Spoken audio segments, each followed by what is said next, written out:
Hello guys, and welcome to Witchcraft, Crime and History. How you doing today? Hopefully you're doing well. We're doing a video on Hades.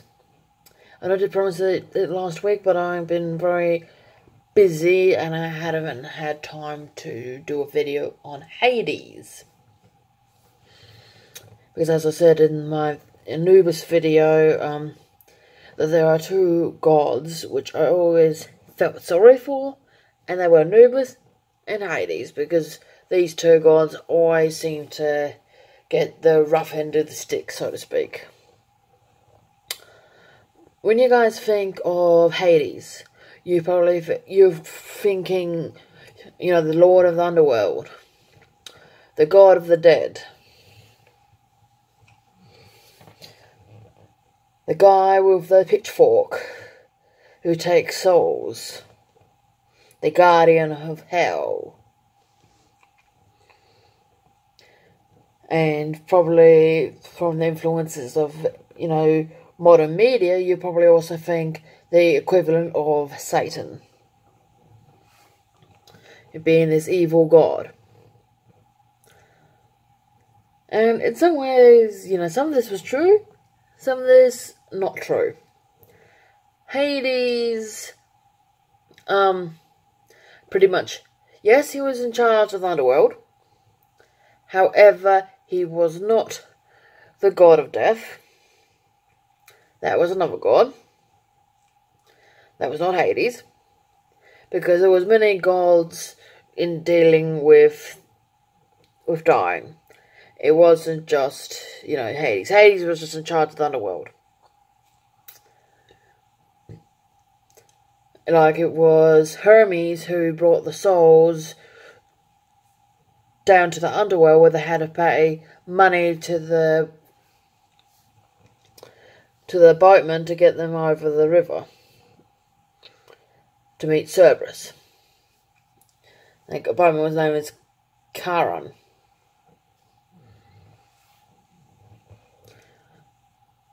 Out of all of the gods, the original gods,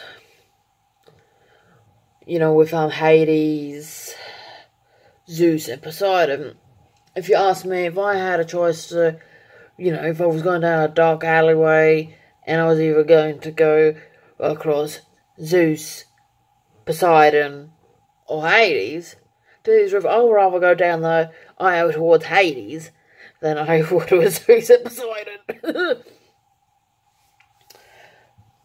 Because with Hades, like I said, he's very misunderstood.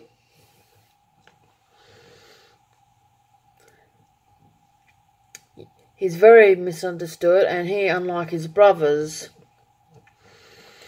he usually keeps to himself. He usually stays down in the underworld, and he stays there, pretty much all the time. He only comes up to Mount Olympus when the Olympians are in hot water, say the least, when there's an emergency. That's the only time Hades would ever leave the underworld.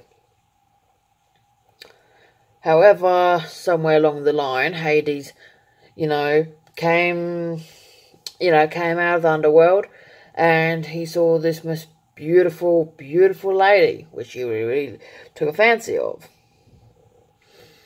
Fortunate for Hades and unfortunate for Hades that this beautiful lady, she was a goddess. Fortunate for Hades, her father was Zeus, his younger brother, and Zeus had promised him one of his daughters to wed. Unfortunately for Hades, her mother, this beautiful girl's mother, was Demeter, or Demeter. She's the goddess of the harvest. She, on the other hand, was very protective of her children. Very, very protective. And pretty much did not want anyone going anywhere near her children. So, behind Demeter's back, Zeus and Hades arranged to give him this goddess. the daughter of Zeus and Demeter. This goddess was named Persephone. And one day, Demeter, came down to earth, and she and her daughter were, exploring, and she allowed the nymphs to keep an eye on her daughter while she went to attend something.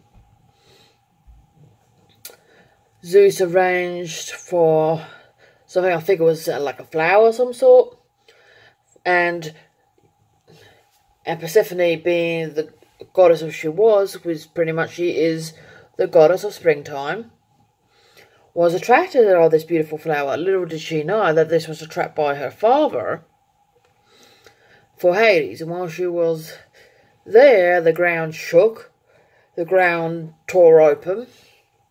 Out came Hades on his chariot with horses. He grabbed hold of her and took her down to the underworld.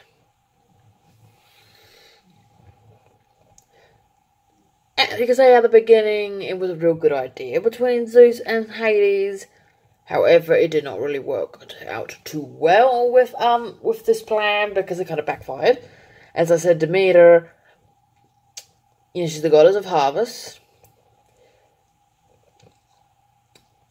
To say the least, when Demeter found out her daughter was missing, she, out of her anger, cursed the nymphs, turned them into sirens. And one of the nymphs actually wept and wept and wept because she tried to stop Hades from taking Persephone, but she failed. And I think she became the River Siren.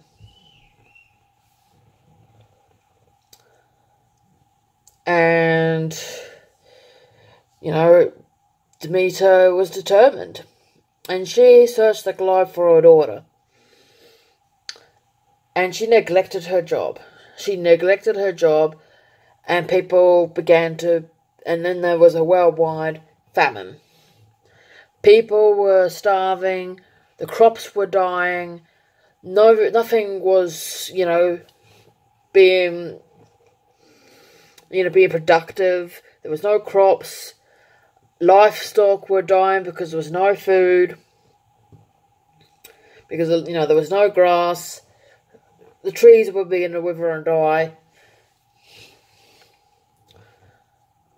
And, the humans were crying and crying and crying.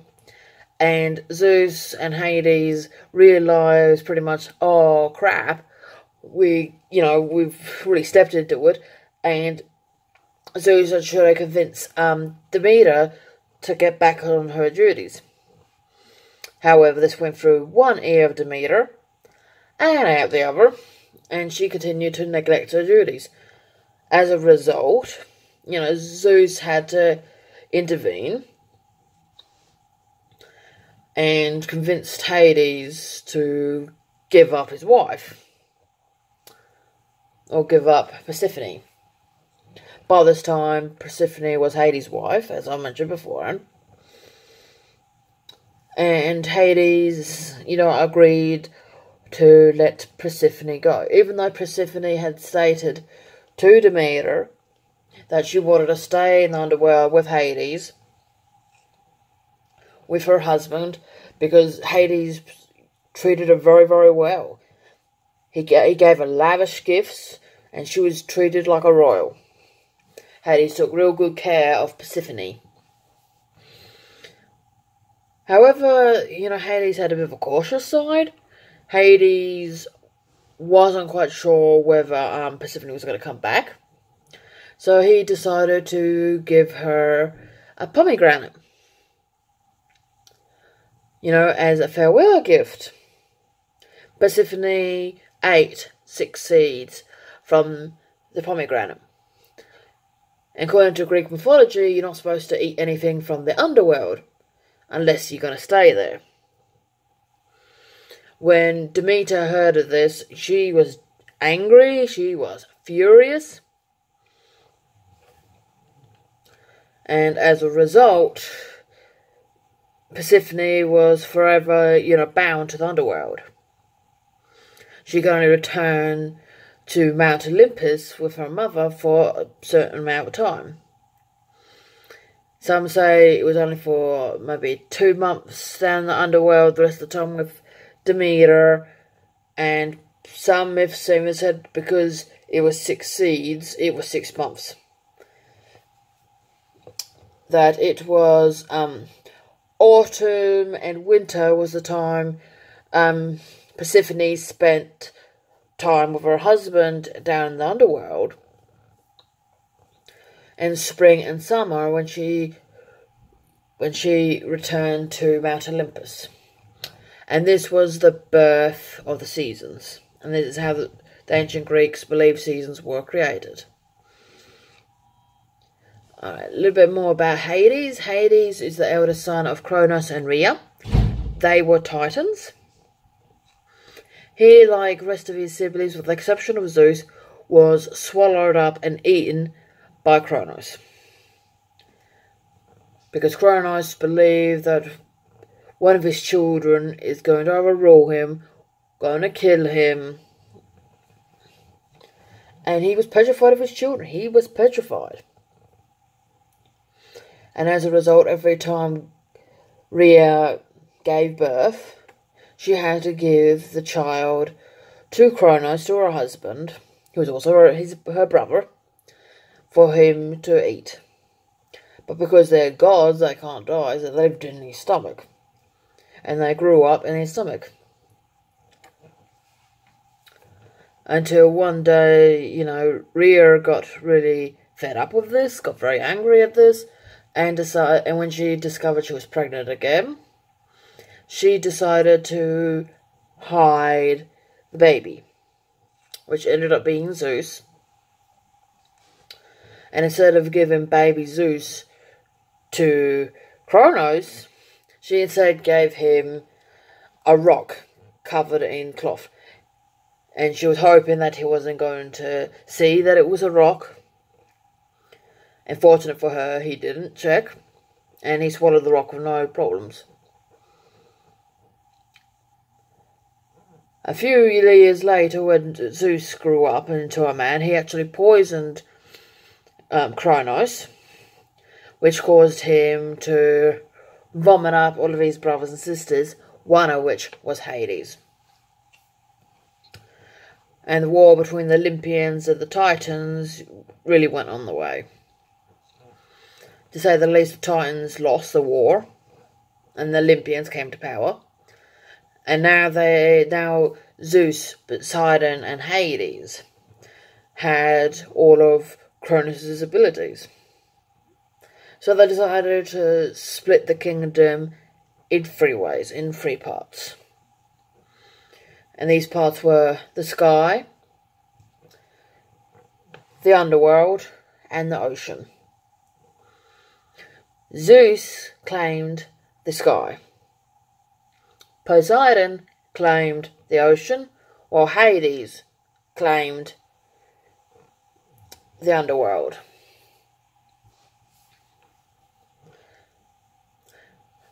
Hades is also known as the god of wealth. And this is to do with the minerals of the earth. Crops is also rooted, once again with Hades. That yes, this is also Demeter. But the seeds and the production of life, in some ways, was, connected to Hades.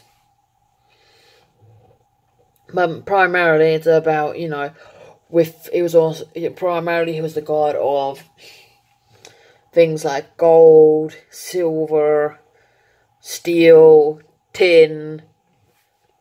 Minerals will come from the earth pretty much.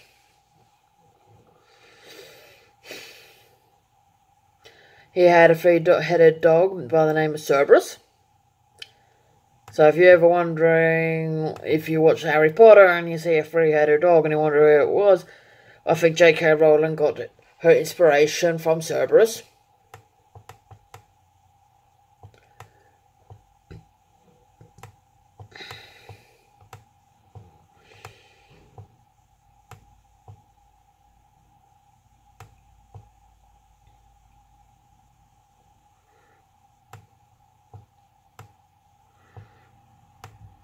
But in ancient Greece, and the ancient Greek people, they were petrified of Hades. They were so petrified of Hades, they believe you're not supposed to mention his name. That if you mention the name Hades, you are going to bring your death closer. And that's the reason why Hades doesn't have any temples to him, unlike his brothers, his sisters, his nieces and nephews. That's the reason why there isn't any, any temples for them. There's none of that. There's artwork of Hades. There's a lot of stories about Hades. And Hades was a very just god. Like what I said at the beginning of the video, he was a very just god. If you were very, very brave, or somebody who he believed were worthy, he would allow you to find his palace. If he believed that you weren't worthy, you could go through the underworld constantly and never find anything. So it's pretty much, if you want to find Hades, you have to be worthy for him to accept you. If he doesn't accept you, good luck in trying to find him. And only a few people were able to find Hades. One was Heracles. We know Heracles by the Roman name of Hercules. In one of his 12 labours, he came down to Tartarus and came to see Hades, and so when wondering whether he could borrow Cerberus. Hades gave him, was very impressed by Heracles, and told him, yes, you can take Cerberus, providing that you do not harm him. He must not be harmed. Which in some ways is fair enough. It's his pet dog. He's obviously an animal lover. So, Hercules had to manually wrestle Cerberus.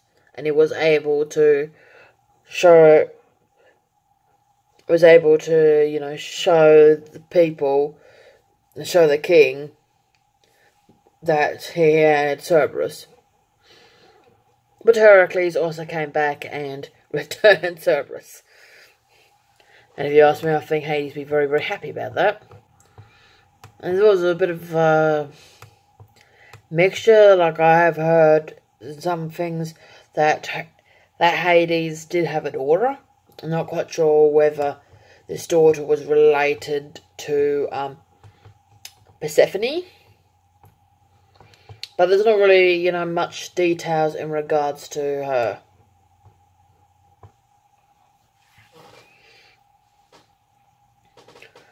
So yeah, hopefully you enjoyed this video about Hades.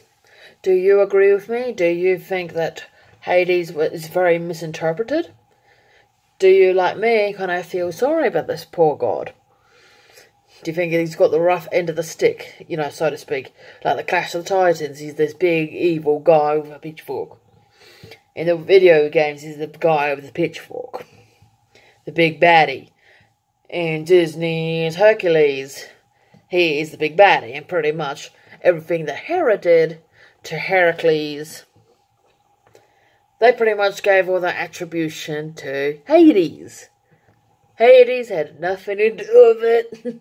That wasn't Hades, that was Hera. Hera is a lot more feistier and very, very nasty. Yes, Hera is the wife of Zeus. But she can be very spiteful.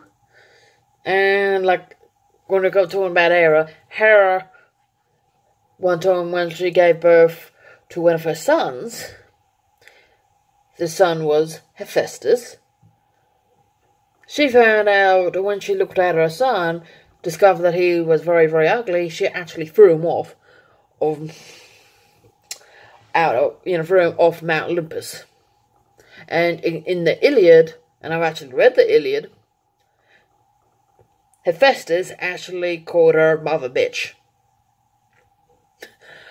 So and that's when you talk about, with Disney's, Hercules, in regards to, Hercules being attacked by this bad guy. When really, it wasn't Hades. Hades was pretty much 100% clear, of it. He was innocent. He did not do any of the things that happened in Disney. That was Hera. The only thing what Hades had to do with Heracles was with Cerberus. That was the limit. So Disney well and truly got rid of it. I don't know whether Disney had enough of the evil stepmothers. Maybe that is it. Because Disney does have a history of that. Like, alright, when you come with evil mothers, alright, you got Lady Tremaine, Cinderella's stepmom, the evil queen, Snow White's stepmom, and that's only two from what I can think of off the top of my head. There's probably a lot more.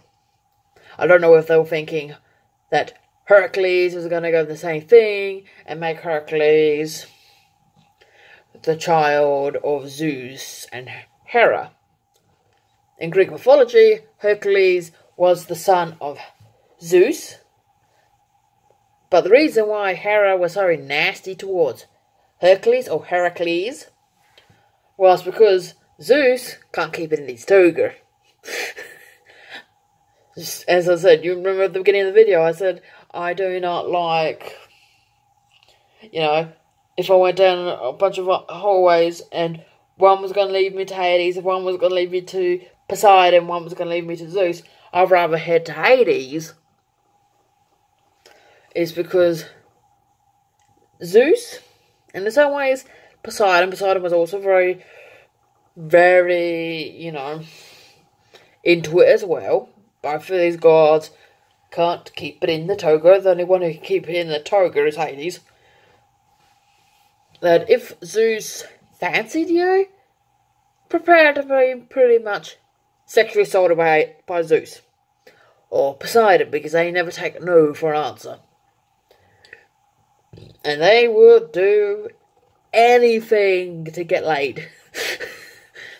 To say the least. And that what happened. There was this young girl who Zeus took a liking to. I think she was a princess, to say the least. Zeus slept with her. And anybody who Zeus sleeps with automatically falls pregnant. Automatically.